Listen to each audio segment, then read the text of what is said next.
So for the HT70, I'm just going to go through what you can see on the optic and what each piece does.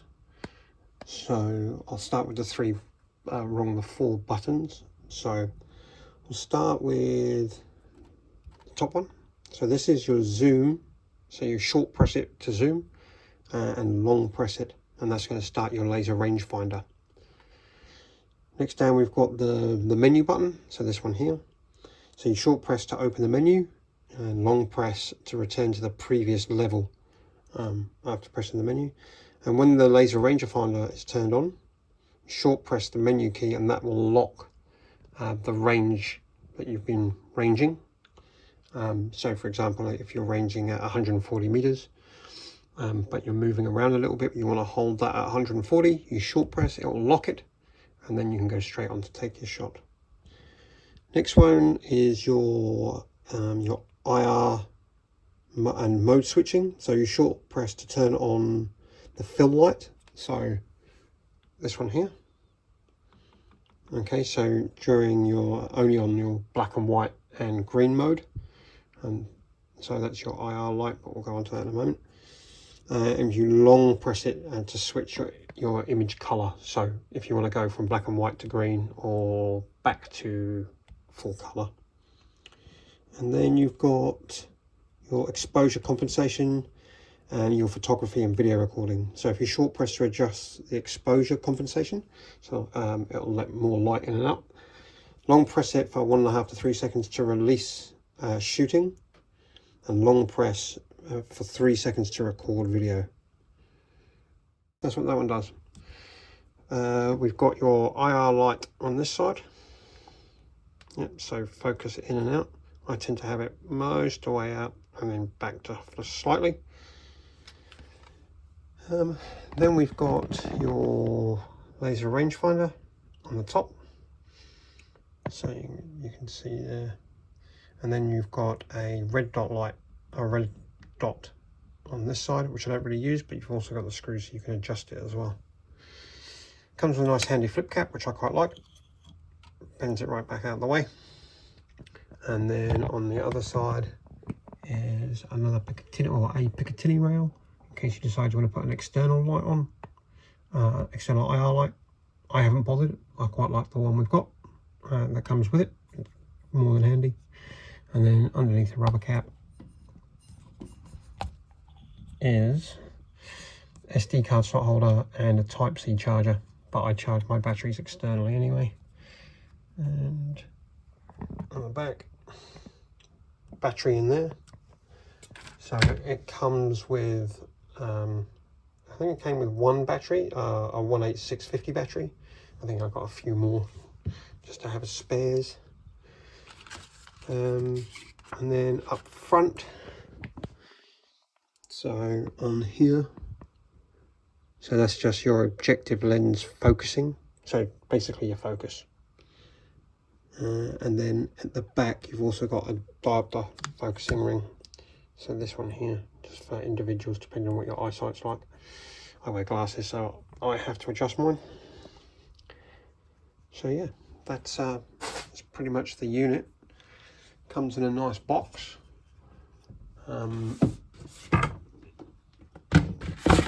That's your box that it comes with. Inside your box, some plastic because I've taken stuff out, but you've got a charging plug and cable. Because I'm charging my batteries externally, I don't need it. Yeah, that's sort of a run through of the HT70. Fantastic little unit, and I look forward to putting some more hours behind it.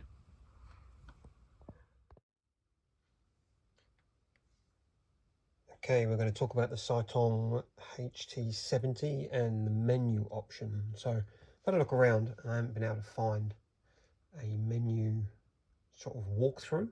So I've decided maybe a good idea to see if I can get one punched out for the HT70, because there's a fair few things in there that are worth looking at. So we'll start with the first one, which is picture in picture. So all you're going to do is short press the menu button, go into it, and it's going to say on or off. If you flick it to on, that's now on. If you come out of the menu screen, you're going to have a picture-in-picture. Now I've got this set up on my workbench at the moment, so but you can see the top screen and then you can see the main screen underneath. So we'll go back into the menu with a short press, back into picture-in-picture, and we'll turn that one off. Next one down is our reticle profiles. Now I've got my reticle profile set up for my 22 on number 2 because I don't want to accidentally go into the first one and mess with it. But basically what you can do is you can set up to 10 different reticle profiles for different rifles you've got. So yeah, you can choose between which one you want. So for me currently number 2 is my 22. So press enter again, or the menu button, short press, and that will take me back to the menu screen. What I'm going to do is though, because the next one is the reticle adjustment, I'm going to select the top one. There we go, and that means we can have a play with the next one down, which is our reticle adjustment. So essentially what we've got is we can go in and when we're doing zeroing, we can use the reticle adjustment to change the point of aim using the crosshairs. So short press the front button, and now what we can do is change this. There we go, you can see that a little bit better, but we can change our axis. So the Y is moving the reticle. We're going on the down button, it's taking it down, take it back up,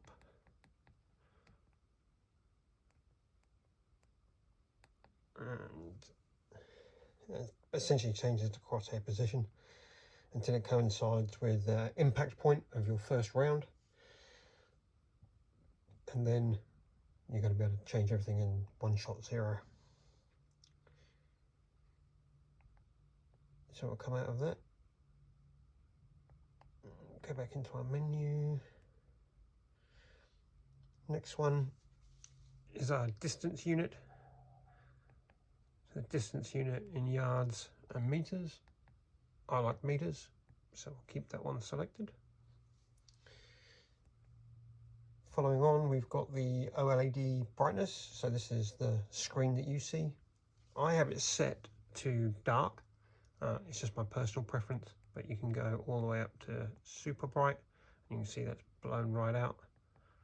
And then we can go back down to normal. And then we can go down to super dark. And there you go. You can see each one of those. Actually, I think for recording this, we'll stick with the super dark because it looks like it's a little bit better. Going on from that, we've got the color enhance. Okay, so you have enhanced color or natural. I like enhanced. It just makes the targets pop a little bit more. But you go normal or enhanced. So next one is our EV compensate. So basically the amount of light coming in, you can change that up and down. I don't really mess with it if I'm honest. Next one is our gyro. Go into it. You can see it on, off, or adjust. I have it on, and then essentially in the main screen, you see on the right and left. You can see on the right, you see the angle at which the rifle is pointing. So at the moment, it's just above 0 degrees. And then on the other side is the cant. Sorry, I think the right is the cant and the left is the angle. So the left is up at 10, 11 degrees, bouncing between the two. And on the right, you can see the rifle isn't really canted. It's pretty much level. And pop back into our menu screen. Okay, Wi-Fi. Wi-Fi. I use Wi-Fi rarely. It's mainly if I was trying to see, have a look at a video when I'm in the field. If there's something that I want to review, or if I want to see if a round's missed, or I've missed by how far or why I've missed, I can go in and connect the Wi-Fi to my phone with the app, and then connect them all up and review the video. But I don't really use it very often. And we'll keep that one on off. Okay, on to BC. So this is basically our ballistics calculator. So what we can do is you can have it off, you can have it on, have it on, off, or the settings. So that's got everything in there of the round that I'm using at the moment. So currently I'm using CCI Subsonics 40 grains. Their BC off the packet is 0.122. Muzzle velocity of 320 meters per second. My scope height I've measured at 67 millimeters. My zero range was 51 meters. It's quite important that you get that bang on. I thought I was zeroing at 50 and I was slightly off. I re-zeroed and saw actually I was at 51 meters, so changed it and actually just dialed it in that little bit more. Altitude and temperature, I keep a standard 16 degrees and 100 meters. So that's our ballistics. We'll come back out of that one. And we'll go down to record audio. So if you've seen some of my previous videos, sometimes you'll hear me heavy breathing or talking through a video. So I keep that on, so I'm recording through it. Timestamp, all my videos have a timestamp on it, so you can select on or off for that. So I keep that set to on. Language, as we can see, it's all in English currently, so we're not going to mess with that. Auto power off, so after a period of time you can select how many minutes you want it selected. I tend to keep it off because I automatically turn my power into standby mode when I finish a shot and I'm moving around. And then we've got our settings. So there's not too many settings in there, but we've got the date time, so you can select the date and time. You've got format, so you can format the SD card that's in there. You've got a default setting, that one, so it takes the unit back to standard, and then you can select the version that you're using. So here you go.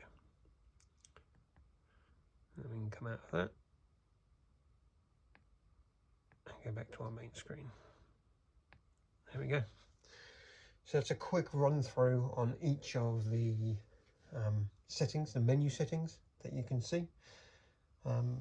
What I did notice, and the reason this video probably isn't great and maybe a little bit out of focus, is because when I record using the camera, it won't let you record the menu screen. Otherwise it would have been a lot easier to film this video. But I mean, for real life use, it doesn't make any odds to the shooting capability and the capability of the optic itself. It's not something that you'd really need to do. So I'm filming it through an iPhone for this video. Cool. I think that's about it.